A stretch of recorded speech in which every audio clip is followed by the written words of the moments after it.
Hello student, welcome back to my channel Fair of Maths Atahil Maza. In this video we are going to see matrices, that is exercise 2.2, minor of an element. Very first we see the minor of an element. Minor of an element of a matrix, that is square matrix, is the determinant that we get by deleting ith row and jth column, and it is denoted by Mij. So let's start student exercise 2.2, but before that don't forget to like and subscribe my channel. Here we have exercise 2.2, some examples in which we have to find the minors of an element. ये बेटा कुछ examples है exercise 2.2 से। एक examples में हमको miners find करने हैं। सो स्लाइड पे मैंने आपको माइनर का डेफिनेशन बताया है। माइनर क्या होते हैं बेटा? Minor of an element is nothing but the determinant that we get after deleting ith row and jth column. बेटा पर्टिकुलर रोज पर्टिकुलर कॉलम को आप डिलीट करते हो तो मैट्रिक्स का जो पार्ट होता है दैट उस पार्ट का आप क्या लेते हो? डिटर्मिनेंट। सो उस डिटर्मिनेंट को बोला जाता है माइनर ऑफ एन एलिमेंट। और ये बहुत सिंपल होता है। आपको एग्जाम में ये क्वेश्चन पूछता है फाइंड दी, आपको पूछेगा फाइंड दी कोफैक्टर्स। तो बेटा कोफैक्टर फाइंड करने के लिए आपको पहले सबसे पहले माइनर फाइंड करने होते हैं। ठीक है। सो 3 क्वेश्चंस यहाँ से बनते हैं बेटा। Number 1 find the minors, number 2 find the cofactors and number 3 find the inverse of a matrix. तो बेटा इन्वर्स जब आप निकालोगे by using adjoint method, so वहाँ पे आपको माइनस एंड कोफैक्टर्स फाइंड करने पड़ेंगे। ठीक है। इसीलिए बहुत इंपॉर्टेंट है, इसको ध्यान से और अच्छे से सुने बेटा आज के वीडियो को। माइनर्स कैसे फाइंड करते हैं? माइनर फाइंड करते आएगा, देन आप कोफैक्टर्स फाइंड करोगे। कोफैक्टर्स और माइनस आ गया मतलब आपको इन्वर्स फाइंड करते आ गया। इन्वर्स का जो क्वेश्चन है मैट्रिक्स का, ये कंपलसरी क्वेश्चन है। अच्छा, इसके पहले के वीडियोज़ में डेफिनेशन ऑफ मैट्रिक्स लिया है, टाइप्स ऑफ मैट्राइसेस लिया है। ठीक है। यहाँ कहीं उसका बेटा प्लेलिस्ट का आई बटन आ रहा होगा। सो आप स्टार्टिंग से देखिए, स्टार्टिंग से देखेंगे तो आपको इंटरेस्ट आएगा और आपको समझ आएगा ये चैप्टर में आपको करना क्या है। ओके बच्चों, so let's start very first. In example number 1 we have to given matrix of order 3/3। अच्छा, यहाँ पर बेटा ये भी बताया आपको कि आपका जो गिवन मैट्रिक्स रहेगा ये स्क्वायर मैट्रिक्स रहेगा। ठीक है। सो ये स्क्वायर मैट्रिक्स है आपका गिवन। इसमें आपको क्या करना है? माइनर्स निकालने। माइनर्स किसके निकालने? माइनर्स ऑफ एन एलिमेंट मतलब 1, -1, 2 and so on up to -2, 0, -1। ये सारे जितने एलिमेंट्स दिख रहे हैं आपको, नंबर्स जो दिख रहे हैं बेटा, इसके माइनर्स निकालने। अब इसके माइनर्स कैसे निकाला जाता है ध्यान से देखोगे आप। I am going to find minor of 1। सबसे पहले मैं क्या कर रहा हूँ बेटा? माइनर ऑफ 1 निकालता हूँ। सो एग्जैक्टली देखो मैं क्या कर रहा हूँ। We have minor of 1, that is ऐसे लिखा जाएगा इसको, माइनर ऑफ 1। एक एग्जांपल अच्छे से समझ लो। 2-3 एलिमेंट्स अगर आपने निकाल लिया सो रिमेनिंग आप डायरेक्टली भी निकाल सकते हो। Okay. Minor of 1 is nothing but it is M11। ये मीनिंग है बेटा इसका, क्योंकि इसकी जो पोजीशन है ये A11 है, इसीलिए ये M11 रहेगा। अच्छा, मैंने स्लाइड पे आपको ये भी बताया बेटा, minor is denoted by Mij। Mij in general मैंने आपको माइनर क्या बताया है? Mij, ये इसकी नोटेशन है बेटा, Mij। अब यहाँ जो ये आई स्टैंड करता है ये ith रो है इन जनरल, एंड जे क्या है? jth कॉलम है। ठीक है। इन पर्टिकुलर अगर आप देखो तो M11 का मतलब होता है first row first column, first row first column. और फिर मैंने माइनर के लिए क्या बोला है आपको? Deleting ith row and jth column. इसका मतलब क्या होता है बेटा? m के सफिक्स में जो नंबर्स आ रहे हैं, जैसा 1 1 आ रहा है, तो इसका मतलब ये निकालेंगे हम लोग कि हमको फर्स्ट रो और फर्स्ट कॉलम को डिलीट करना है, then we get the minor of an element. यही करना होता है बेटा। ठीक है। क्या करोगे आप? ये M11 का मतलब ये है, आपको ये बता रहा है कि आप क्या करो, आपकी फर्स्ट रो और फर्स्ट कॉलम को डिलीट कर दो, तो रिमेनिंग पार्ट जो बचेगा मैट्रिक्स का, उसका आपको डिटर्मिनेंट लेना है। दैट इज़, बोलने का मतलब ध्यान से देखोगे बेटा, डिटर्मिनेंट हो चाहे मैट्रिक्स हो, आपको बेटा इसको स्केल से बनाना है। देखो मैं जैसे बना रहा हूँ स्केल से, वैसे ही आप बनाओगे। मैं डस्टर का यूज़ कर रहा हूँ, आप स्केल का यूज़ करोगे बेटा। डिटर्मिनेंट हो, एग्ज़ाम में आपको डिटर्मिनेंट आप कर रहे हो, आप मैट्राइसेस बना रहे हो तो स्केल से बनाओगे बेटा, आप उसको अपने हाथ से नहीं, मैन्युअली नहीं बनाओगे। वो देखने के लिए बहुत गंदा लगता है और साथ ही साथ वैल्यूअर पे बैड इंप्रेशन जाता है, आपको मार्क्स कम मिलते हैं। ठीक है, तो जब मैं बोर्ड एग्ज़ाम के पेपर चेक किया करता था तो सबसे पहले बेटा मेरा ध्यान जाता था बच्चों के प्रेजेंटेशन पे। मैंने टोटल 5 ईयर्स मैंने बोर्ड एग्ज़ाम पेपर वैल्यूएशन किया है। ठीक है, तो मैंने 5 साल में अपने ये देखा है कि बच्चों का प्रेजेंटेशन मेरे लिए सबसे ज़्यादा मैटर करता था। जिस बच्चे का पेपर अच्छा होता था मैं उसको फुल मार्क्स डालता। ठीक है, तो मेरा जैसा एटीट्यूड है, मैं जैसे सोच रहा हूँ कि मुझे बच्चों ने अच्छे से लिखना चाहिए पेपर में, तो सारे वैल्यूअर्स बेटा यही सोचते हैं। तो आपका प्रेजेंटेशन मस्ट है, प्रेजेंटेशन अच्छा रहेगा आपको अच्छे मार्क्स आते हैं बेटा।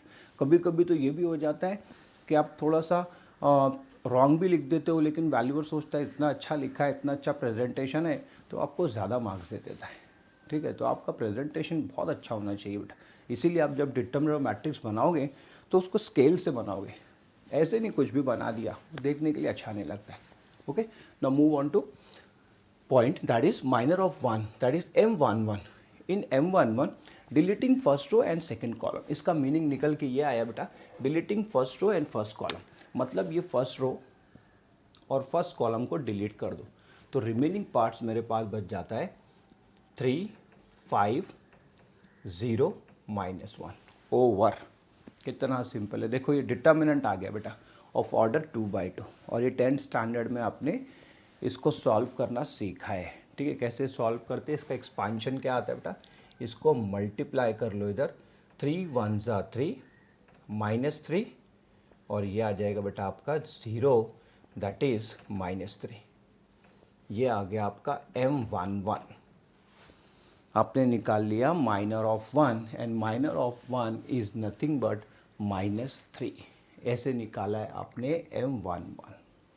ठीक है, क्या किया, deleting first row and first column. कहाँ से, किसने बताया आपको बेटा, नोटेशन से समझ में आता है, deleting first row and first column. ठीक है, चलो सेकंड वाला निकालते तो आपको आइडिया और क्लियर हो जाएगा। माइनर ऑफ -1 निकालते। नेक्स्ट क्या है आपका, माइनर ऑफ -1। अब ये -1 का मतलब होता है बेटा M12 12 है, ये 11 है, ये 12 और ये 13, ऐसे याद रखो। 21 22 23 31 32 33, मतलब 3/3 का जब भी आपको क्वेश्चन पूछेगा आपको ये काम करना है। ठीक है, M11 निकालना है, देन M12। तो इसका मीनिंग अब क्या होगा, इसका मीनिंग होगा बेटा फर्स्ट रो को डिलीट करो और सेकेंड कॉलम को। ठीक है, first row and second column, so remaining part write in determinant. कहाँ लिखोगे बेटा इसको, डिटर्मिनेंट पे लिखोगे, फर्स्ट रो सेकेंड कॉलम, तो रिमेनिंग -2 -2 5, नेक्स्ट -2 -1, ये होगा बेटा इसका मीनिंग। फर्स्ट रो और सेकेंड कॉलम को आपने क्या किया, ये फर्स्ट रो और सेकेंड कॉलम को आपने डिलीट कर दिया, तो रिमेनिंग आपका ये रह जाएगा। चलो अब ये तो बहुत सिंपल है, जस्ट कैलकुलेशन पार्ट है, इसको सॉल्व करना है, तो ये तो आप इजीली कर सकते हो। इज इक्वल टू, ये क्या आ जाएगा बेटा, सिंपली 2 हो जाएगा, प्लस ये आ जाएगा 10, दैट इज़ ये आ जाएगा 12। ये क्या आ जाएगा, ये 12 आ जाएगा। तो वो कितना इजीली आ रहा है। एक और निकालता हूँ, minor of 2। No next minor of 2, so इसकी पोजीशन जो है बेटा ये है M13। M13 is equal to क्या लोगे, फिर वैसे ही डिटर्मिनेंट बनाओगे। अब M13 में डिटर्मिनेंट बना लोगे, M13 in is equal to determinant. अब इसका मीनिंग क्या होता है पता है आपको, first row and third column, तो रिमेनिंग क्या है आपके पास, आपके पास बच रहा है -2 3 -2 एंड 0। ठीक है, इतना ही पोर्शन लिखता हूँ, कहीं हो ना हो कट नहीं रहा हो। ये आ जाएगा बेटा -2 3 0, सो ये सिंपली आ जाएगा बेटा, मल्टीप्लाई करोगे तो ये 0 हो जाएगा और ये आ जाएगा आपका +6, तो यहाँ पर आ जाएगा बेटा 6। ठीक है, देखो कैसे निकाल रहे हैं हम लोग माइनस, ये माइनस निकालना सीख लो बेटा। टेक का स्क्रीनशॉट फास्ट।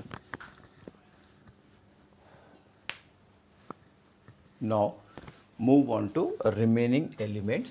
चलो अब इसके बाद क्या करते हैं, रिमेनिंग एलिमेंट्स निकाल दो। रिमेनिंग एलिमेंट्स में क्या बचा आपका, -2 बचा है। नाउ इन रिमेनिंग एलिमेंट, अब देखो मैं डायरेक्टली करता हूँ, ठीक है, अपने स्टेप बाय स्टेप लिखना चाहिए।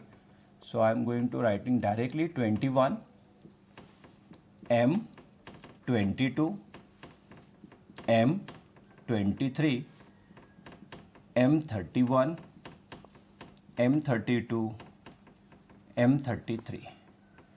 सबके लिए क्या करोगे बेटा, डिटर्मिनेंट बना लोगे जल्दी से।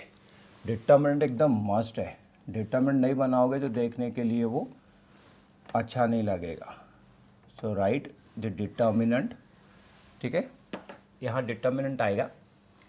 सो मैं अभी अब डिटर्मिनेंट नहीं डायरेक्टली बनाऊंगा, मैं अभी डायरेक्टली करता हूँ, आपको समझ गया। अभी आपको करना है क्या है, डिटर्मिनेंट लेना है बेटा आपको। मेरे पास स्पेस का प्रॉब्लम जा रहा है।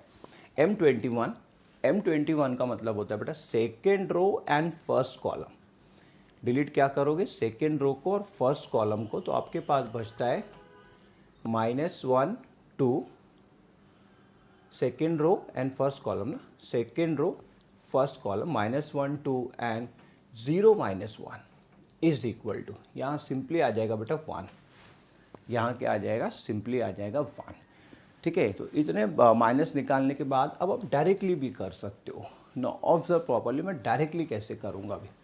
M22 का मतलब क्या है बेटा, deleting second row and second column, तो रिमेनिंग मेरे पास बचेगा 1 -2 2 -1 second row second column, so हो जाएगा -1 × 1। So I am writing directly -1 minus, ये फॉर्मूले का -2 × 2 that is -4। So we get -1 + 4 = 3। ऐसे आप इसको डायरेक्टली भी कर सकते हो, ठीक है। तो एक दो परफॉर्म करने का, उसके बाद इसको डायरेक्टली करने का। नेक्स्ट M23 का मतलब होता है बेटा सेकेंड रो और थर्ड कॉलम को डिलीट कर दो, तो आपके पास बचेगा 1 -1 -2 0। सो ये हो गया आपका 0, ठीक है, और ये हो जाएगा आपका सिंपली 2 हो जाएगा। सो ये आ जाएगा -2, दैट इज को लिख लोगे -2। Now next M31। अब ये M31 का मतलब क्या है बेटा, deleting third row and first column. ये थर्ड रो है आपका और ये फर्स्ट कॉलम है, तो रिमेनिंग ऊपर वाला पोर्शन है। सो ये आ जाएगा आपका -5 -6 दैट इज -11। क्या आ जाएगा, ये -11 आ जाएगा। Next 32 third row second column, so we have 5 1s are 5 और ये आ जाएगा आपका +4, so we get 9। Next third row third column, so we have 3 1s are 3 3 1s are 3 -2 = 1। ऐसे निकाले जाते हैं बेटा minus of an element. I hope बच्चों आपको समझ आ रहा हो, है ना। जस्ट मैं क्या कर रहा हूँ, उस पर्टिकुलर रो और कॉलम को डिलीट कर रहा हूँ, रिमेनिंग पोर्शन को डिटर्मिनेंट में लिख रहा हूँ और डिटर्मिनेंट को सॉल्व कर रहा हूँ। सो आपने क्या किया, आपने ऑब्जर्व किया होगा स्टार्टिंग में मैंने डिटर्मिनेंट बनाए और बाद में मैंने डिटर्मिनेंट नहीं बनाए। तो आप डायरेक्टली आप भी कर सकते हो, एक दो परफॉर्म करने का, देन उसके बाद आप डायरेक्टली इसको परफॉर्म कर सकते हो। Take a screenshot fast. Now move on to next 2/2। अच्छा, ये 2/2 का माइनस निकालना बेटा सबसे सिंपल है। 2/2 में आप इजीली निकाल लोगे, कोई प्रॉब्लम नहीं रहेगा। No observe, sorry, in second example we have to given matrix of order 2/2। अभी 2/2 का मैट्रिक्स है बेटा, इसमें आपको माइनस निकालने, तो वही सेम प्रोसीजर रहेगा, लेकिन यहाँ आप डायरेक्टली निकालते हो। देयरफॉर वी हैव, आपको यहाँ मेंशन करना पड़ेगा minor of -1, minor of -1 that is M11। अब M11 का मतलब आपको बहुत अच्छे से पता है, यहाँ डिटर्मिनेंट नहीं आएगा बेटा। क्यों नहीं आएगा, देखो यहाँ पर deleting first row and first column, directly we get 4। Minor of -1 आ जाएगा बेटा 4, ठीक है। इसके बाद लिखोगे माइनर ऑफ 2, तो minor of 2 is nothing but M12। M12 का मतलब होता है बेटा first row second column, first row second column that is -3, ठीक है। तो इसके अपोजिट वाले नंबर्स जो है ये इसके माइनर्स है। एक दो बार प्रैक्टिस करोगे ना, अब तो आपको भी जल्दी जल्दी करते आ जाएगा। माइनर ऑफ -3, -3 का मतलब क्या है बेटा? -3 का मतलब है M21, मतलब आपको सेकेंड रो और फर्स्ट कॉलम को डिलीट करना है, so you will get 2 and last minor of -4 that is M22 M22 इसका मतलब ये होता है second row second column, so we get -1। ये आगे बेटा आपके -2/2 में आप बहुत स्पीडली माइनस फाइंड कर सकते हो, whereas in 3/3 we have to go slow, step by step, और you can say this step by step. Step by step करना होगा, हो सकता है वहाँ आपको कहीं आप कैलकुलेशन में गड़बड़ करो। 3/3 में आपको बहुत ध्यान से और बहुत केयरफुली करना पड़ेगा।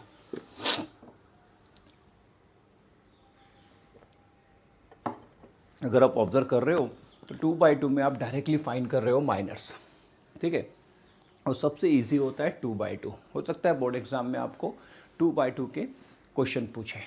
ओके, सो इसकी प्रैक्टिस करोगे बेटा, आप 3/3 की भी प्रैक्टिस करोगे, साथ ही साथ 2/2 का करोगे, क्योंकि ये आपको हेल्प करेगा इन्वर्स फाइंड करने के लिए। मैट्रिक्स का इन्वर्स निकाला जाता है बेटा, वहाँ आपको कोफैक्टर्स एंड माइनस फाइंड करने होते हैं। आई होप बच्चों आपको आज का वीडियो समझ आया हो।